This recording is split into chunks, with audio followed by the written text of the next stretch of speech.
Jason, great to see you again. Garth, it's always good to be back. How are you doing?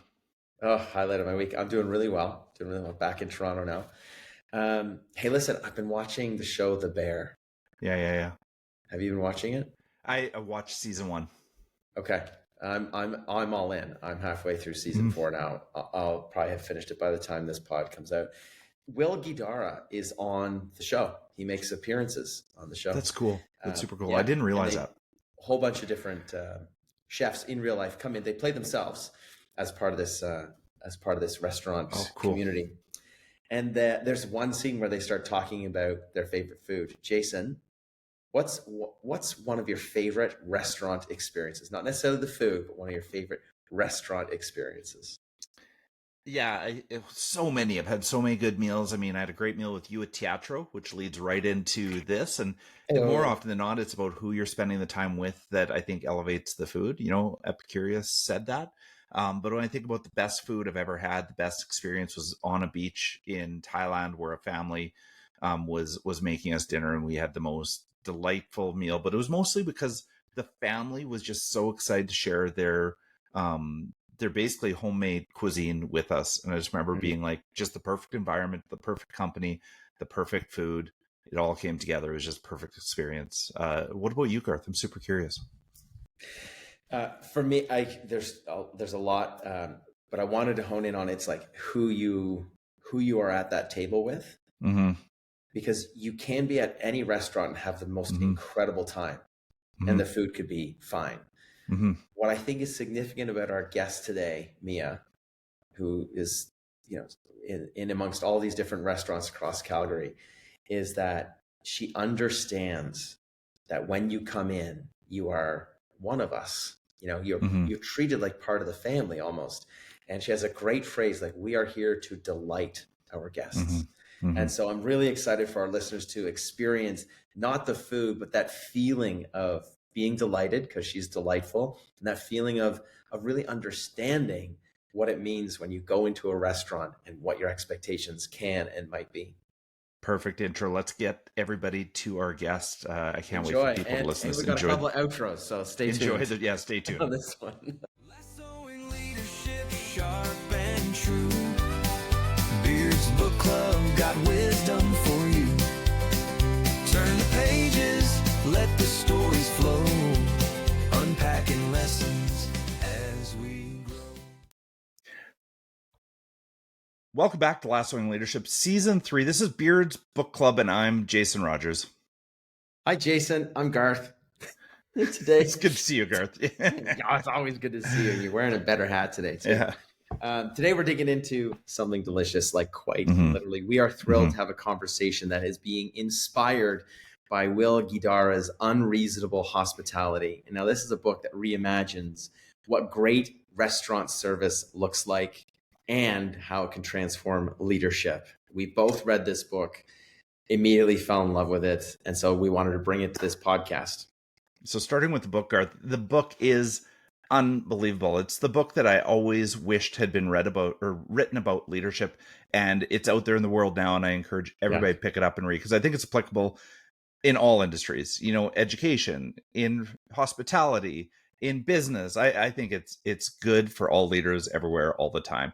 And joining us for this conversation, someone who knows hospitality inside and out, Mia Berloni, president and CEO of the Teatro Group here in Calgary. But before, she led one of the city's most iconic restaurant groups. And if you're from Calgary, I am not understating that. It is Calgary's most iconic restaurant group.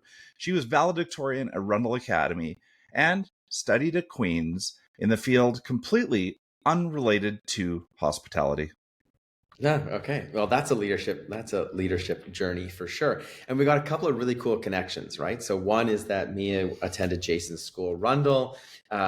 Mia, I went to Queen's as well. Oh, But cool. also, Jason and I had the amazing experience of dining at Teatro when I was visiting out in Calgary. And whew, that is amazing. So you are not just running amazing restaurants, you're shaping culture, mentoring teams, helping to build a better Calgary, Yes. right? So Mia, welcome to the pod. Take a moment and please introduce yourself to our listeners.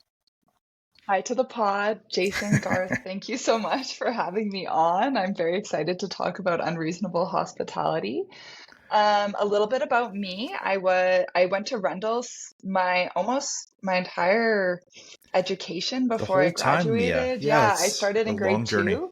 Yep. Yeah, long journey, and then graduated in 2015.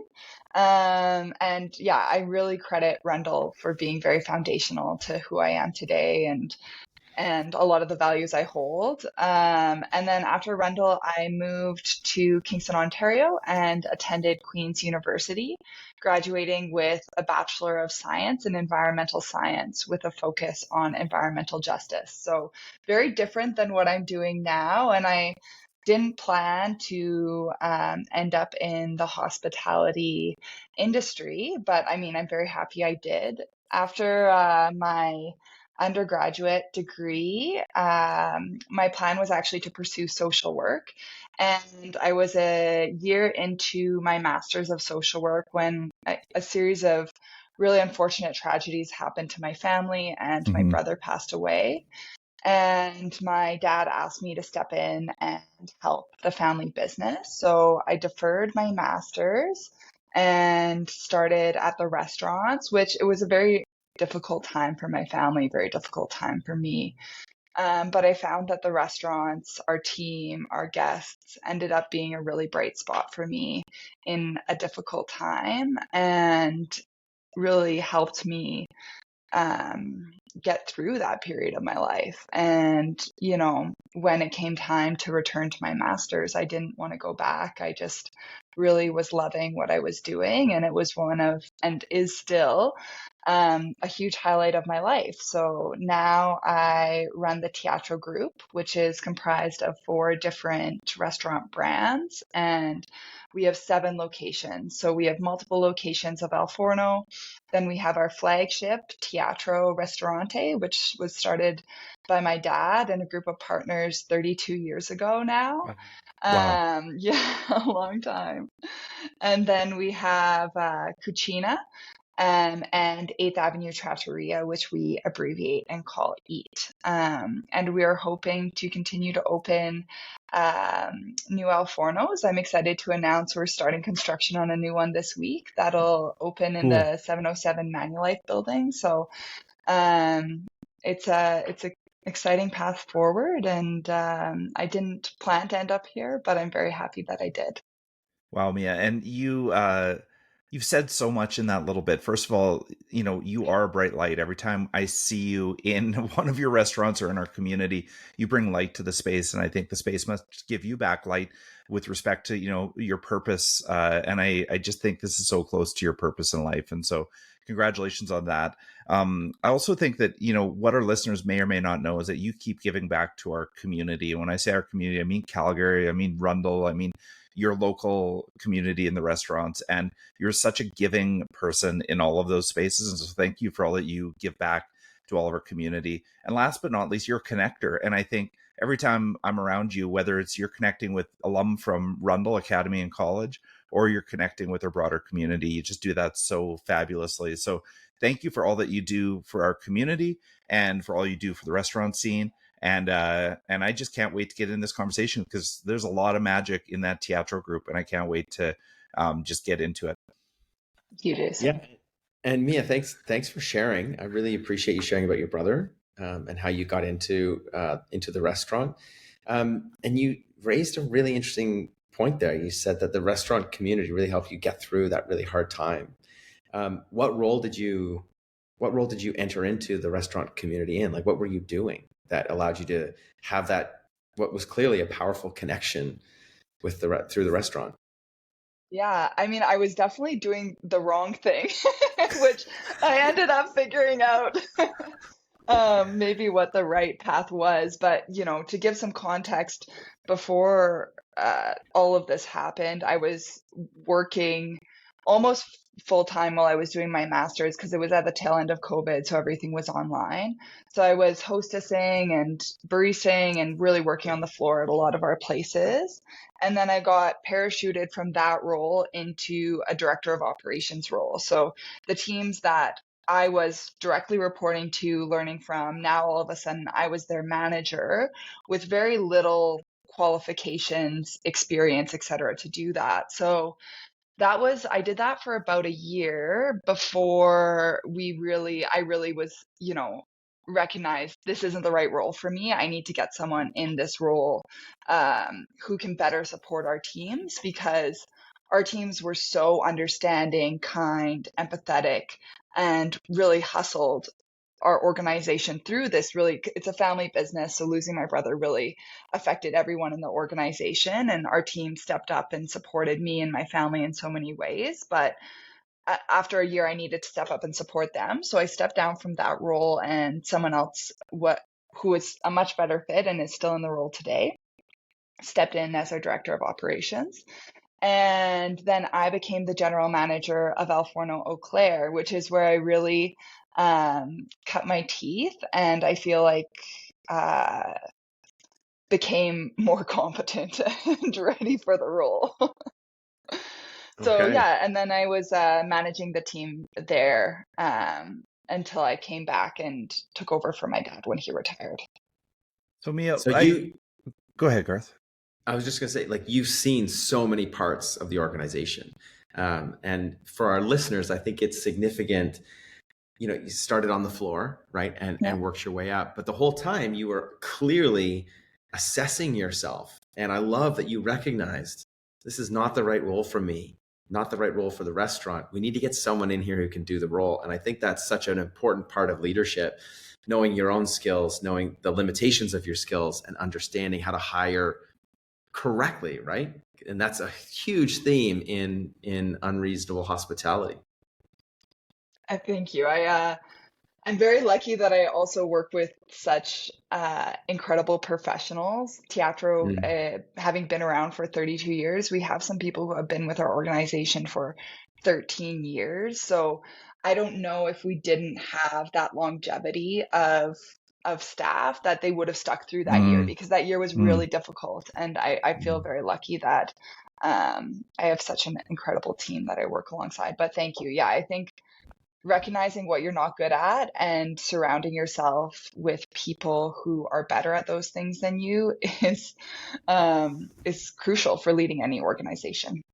Yeah. Mia, I work with a lot of aspiring youthful leaders, and they often will ask the question, I don't know when I'm ready to take on leadership. How do I know when I'm ready to take on a senior leadership role? Did you know you were ready, or how did you come to know that you're ready to take on this senior leadership role? How did that occur to you?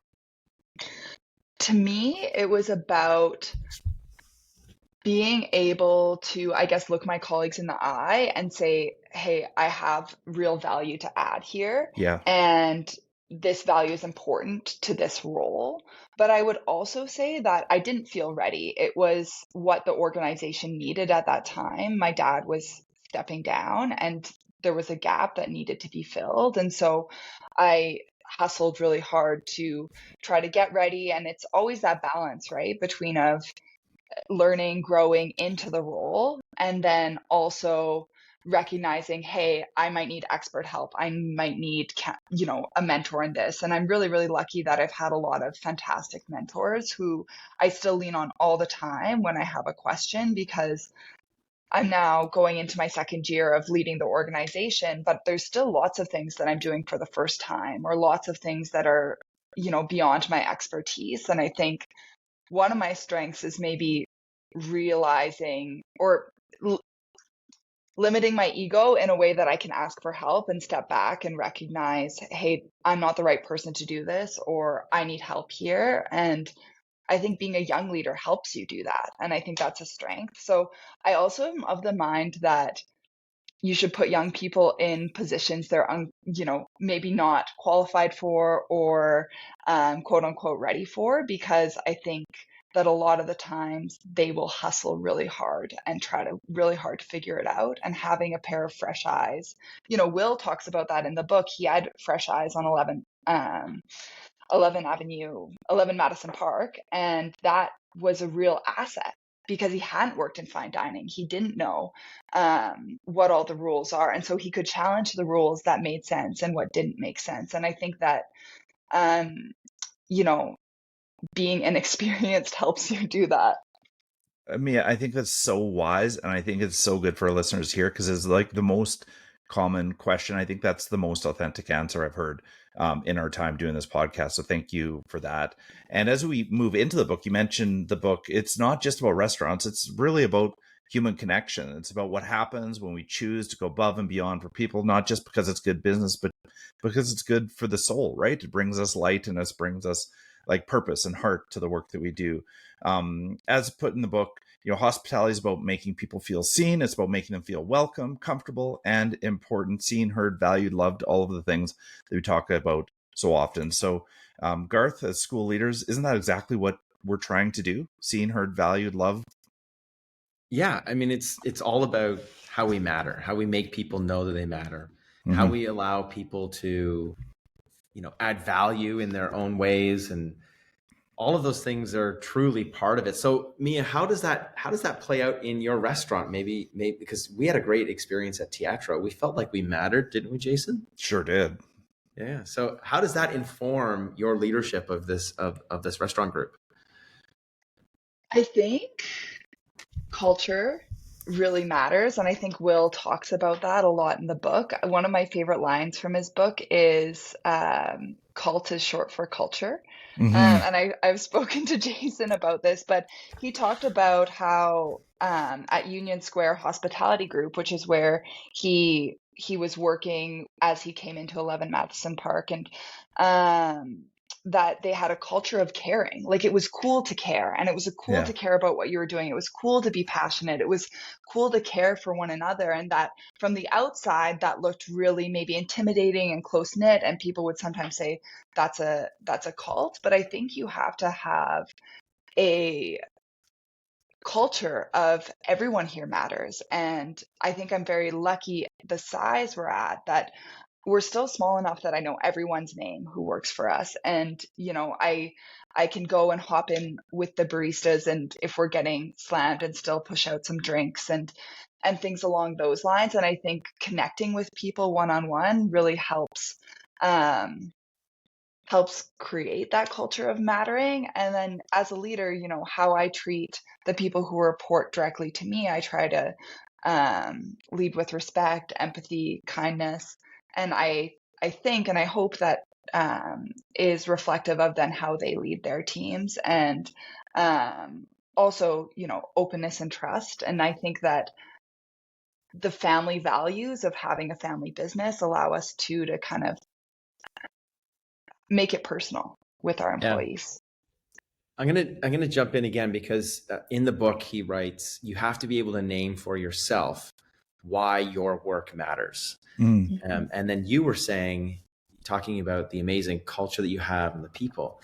So I want to just make a leap here to hiring.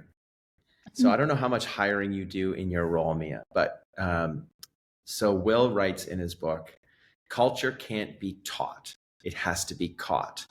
And he says, because when you're hiring not only the people who are going to represent and support you, but the people who are going to represent and support the team already working for you.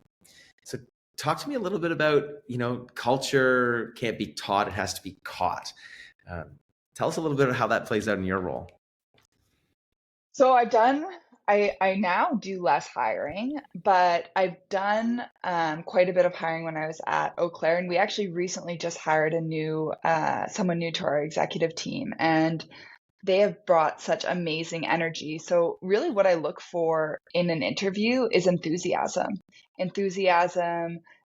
examples of grit or perseverance, and then just a really positive attitude, because we joke that in a restaurant, everything's a 20-minute deadline. That's your longest deadline, is 20 minutes. So you're working under a lot of pressure at times to pump things out really quickly.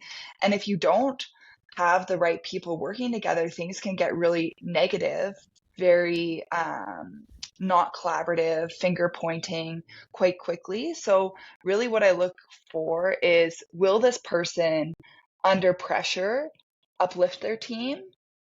or point fingers at their team, right? And so I think that, I can't remember if Will says this in the book, but hire slowly and fire quickly is something I think of, but don't necessarily fully prescribe to, because I do think also when you're hiring really young people, you have to give them a chance to adapt to working, because working 8 hours a day is so different than going to school. And so we really want to make sure we're giving people the opportunity to thrive in our environment, but also, if they're not the right fit, you can't sacrifice your culture to keep someone. I don't know if that answered your question, Garth. Sorry, it was a little rambly. Mia, that is a great answer, and I love you're able to name what you're looking for in interviews, because sometimes interviews can be pretty, by the book. You have a set number of questions, and what you're looking for is how they score on their answers. But you're saying like hiring is critical to culture. These are specific things that you look for, and most significantly, under pressure, because even all leaders experience pressure. All leaders generally have a team. You need to be able to rely on them to do exactly what you said. I'm gonna lift this team up. I'm not gonna point and blame others. So thanks, Mia. Really like that answer. Thank you. Now, what I heard in that too, Mia, is the notion of rigorous empathy, and the fact that you have a very high standard for what you're looking for, a high standard for what you're doing, but you're also coming at it with an empathetic and a kind heart. And it really does remind me of moments in the book, because I think Will talks about that, and he says, a direct quote is, "Being right is not the same as being kind." And there's something powerful in that idea of leading with kindness, even when it's inconvenient, even when it doesn't necessarily scale. So super curious as to how that might manifest in your work at Teatro, because every time you come in, you just do feel like you've walked into this warm, kind, caring environment. But I also know it's an extraordinarily high performing restaurant group in the city. So how do you balance those things, Mia? Because you strike me as the kindest person in the world. You've always been that way. Thank you, Jason. I would say probably my perspective on kindness and how to lead with kindness has changed as I've grown through the organization. Actually, a quote I say to myself almost every day is from Brene Brown, that clarity is kindness. And so I really try to be clear in my expectations, clear when people aren't meeting my expectations, and clear when people are. So with that, there's no ambiguity. And I really feel it's your obligation as a leader to be clear. And if you're going to hold people to a standard, you have to do everything in your power to make sure the standard's clear. And then, I used to do everything in my power not to hurt people's feelings. But when you care so much about what you're doing, when I receive, critical feedback, it affects me. Of course it does. I put so much of myself into my work. So I think now, instead of, obviously trying to deliver feedback respectfully with empathy, in the right setting is very important. And I always try to think like, how would I want to hear this feedback? Or how do I think this feedback will be best received? But at the end of the day, also like sitting with that person in that discomfort and saying like, hey, we can address this. We're going to get through this and we're going to find a solution together. So I think for me, at the end of the day, leading with clarity is leading with kindness. And I hope that it fosters a culture where people also feel that they can be clear with me and challenge me on things. And I think that makes a better organization and a stronger team. Beautiful. Love it. Clear is kind. Yeah, I was like pumping my fists there because it's clarity. That's Brene Brown. Yeah, no, I know. Another one of my, I guess, heroes. Yeah, for sure. You mentioned feedback. You want to be clear in your expectations, and you want to give really clear feedback too. In the book, Will talks a lot about feedback. Feedback as a gift, right? And I think that's important. And so, in terms of feedback, you're probably getting a lot of different feedback in your role in restaurants. How do you balance that feedback with the reality of leading in this business, in this industry, and maybe touch a little bit on the longevity. Teatro's been around, as you said, for over 30 years. How is it possible? Like, are you changing things often based on feedback? Are you taking in feedback and saying, thank you, but we're good? Talk to us a little bit of how you use feedback. Yeah, feedback, it's something we incorporate all the time, and we're lucky that we get a lot of feedback from our clients, both, Love in that. Yeah. person and then also, online in different ways.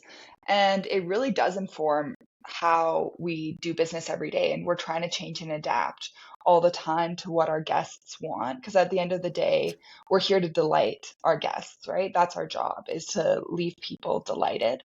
And so we tweak our service, we coach our staff, we reevaluate our policies all the time based on feedback. We're constantly taking external feedback, and then we have a lot of mechanisms for our teams to also give internal feedback anonymously. So we're always trying to take into consideration the feedback of our teams, who at the end of the day, they're the ones interacting one-on-one with the guests, and they really they often have a perspective and insight that we won't get.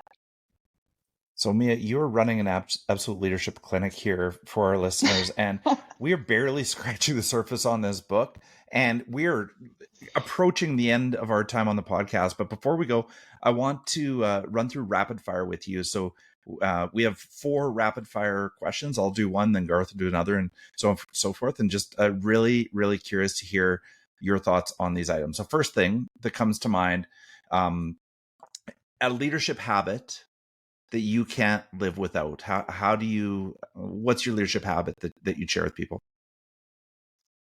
A leadership habit that I can't live without is one-on-one connection with my team. So Right. One-on-one meetings, I would say, is something that I can't live without. Nice. Brilliant. I love how you have this slogan: we are here to delight our guests. In Unreasonable Hospitality, there's a lot of delighting that's going on. So Mia, what's one unreasonably hospitable thing that someone did for you? Something unreasonably hospitable. Well, I for a long time in Kingston, I was a regular at a coffee shop, and it was just, it was very small, but it's left a lasting impression. I was running late to an exam, and I needed to have a coffee before this exam, otherwise disaster. And so I get to the front of the line, I'm kind of frazzled, and I don't have my wallet. And the barista just said, no problem, this one's on us. And, it's exam time. A lot of students are supporting one another. And they asked, are you on your way to a test? Good luck on your test. Come back and see us after, all of this. And it was really kind of an example of a community uplifting moment. And yeah, I was able to stay awake the whole exam. So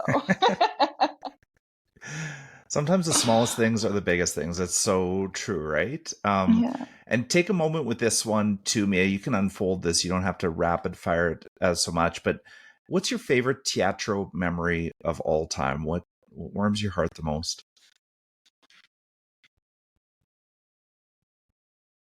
Okay, I might use a recent memory, and it's not at Teatro, but it's at Al Forno. So we've been doing these kind of new DJ coffee parties. So Al Forno's in Eau Claire, and there's a lot of older people who live in seniors' homes that come to Eau Claire, and they're big regulars. So one of the things is we have a table reserved for 2 of our regulars every weekend, and they always come and have brunch. And I would say one of them's probably in their late 80s, I would guess. And so we were a little concerned about their how they would like the coffee party or the DJ party. And so we warned them ahead of time, blah, blah, blah. They come in, the DJ is pumping, the crowd, Al Forno is packed full of people like moshing, and they come up to me and they go, Mia, this is the best thing I've ever seen. Can we do this every weekend? And they just are loving it. They're having the best time. And now every time I see them, they're like, when's the next DJ coffee party? All of this. And those two saw me when I started as the general manager at Eau Claire, and we've like maintained a really strong connection since then. And it really feels like they're always rooting for our business, and it just really means a lot to me. Sorry, one more memory from them. We left our doors open on Christmas, which was just wild. I don't know how we did that, but we left our doors open on Christmas. Those two came in thinking we were open, realized we weren't, called me, locked the restaurant, closed the restaurant, and then left out the back. So I just think that like those connections with particularly these two regulars, it's just a highlight of my time in the Teatro Group. Awesome. That is amazing. Like, it's the power of community, right? Like, like potentially Mia saved you hundreds of thousands of dollars on Christmas Who knows? Day. Who knows? Right? Oh, what a delight. That's amazing. Okay. Our final question, always the same with our guests. Mia, maybe you don't know a lot about Ted Lasso, but maybe you have a little bit of a smidgen of it. Do you think Ted Lasso was a good leader? I do. I do think he was a good leader. Well, it's clear because sometimes when you're speaking, particularly about this elderly couple, it sounds like a scene from a Ted Lasso type show, right? Like this elderly couple coming in. We love this. Keep it up. Keep it up. Season 4. Amazing. Here it is. Yeah. Mia, this has been a total joy. You've shown us that hospitality isn't just for restaurants. It's truly a mindset. It's a way that you live and that you lead. You embody what Will calls radical empathy, not just seeing others, but elevating them. And, to our listeners, we really encourage you to pick up this book, give it a read, live the values, and join us, in this pursuit of unreasonable hospitality. Yeah. And Mia, where can our listeners find your restaurants? Like, just tell us a little bit about them. All our restaurants are located in central Calgary, downtown. Our flagship Teatro is in Olympic Plaza across from Arts Commons. And then the flagship of Teatro is located in Eau Claire, or not Teatro, of El Forno, is located in Eau Claire across from the Peace Bridge. And then we have some other locations scattered throughout downtown Calgary, and keep your eyes peeled as we expand outside of the downtown core coming soon. We can't wait to see where you go with your restaurant, your career, and your leadership. And listeners, next week, if you like this conversation, you want to know a little bit more about Unreasonable Hospitality, join Garth and I as we unfold just a little bit more about the book, as you lead with heart, intention, and just the right amount of magic. But until then, we hope everybody stays kind and curious. And Mia, thank you for all you do for Calgary and for our community, and for being on our pod. It's been an absolute delight. Do you mind taking us home? Until next time, keep leading the lasso way. All right. Thanks, Mia. Thanks everybody. Thank you. Thank you both.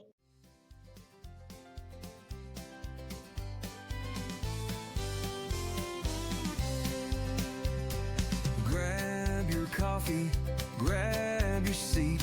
It's time to learn, it's time to meet. Garth and Jason setting the tone. Leadership lessons to take back home. Lassoing leadership sharp and true. Beard's Book Club got wisdom for you. Turn the pages, let the stories flow. Unpacking lessons as we grow. Keep leading the lasso way. Together we'll grow stronger every day. So plug in your headphones and let's start the show. With lessons from Ted, we'll learn and grow. Lassoing leadership sharp and true. Beard's Book Club got wisdom for you. Turn the pages, let the stories flow.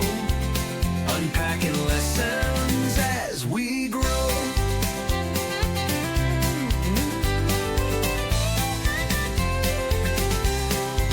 Keep leading the lasso way to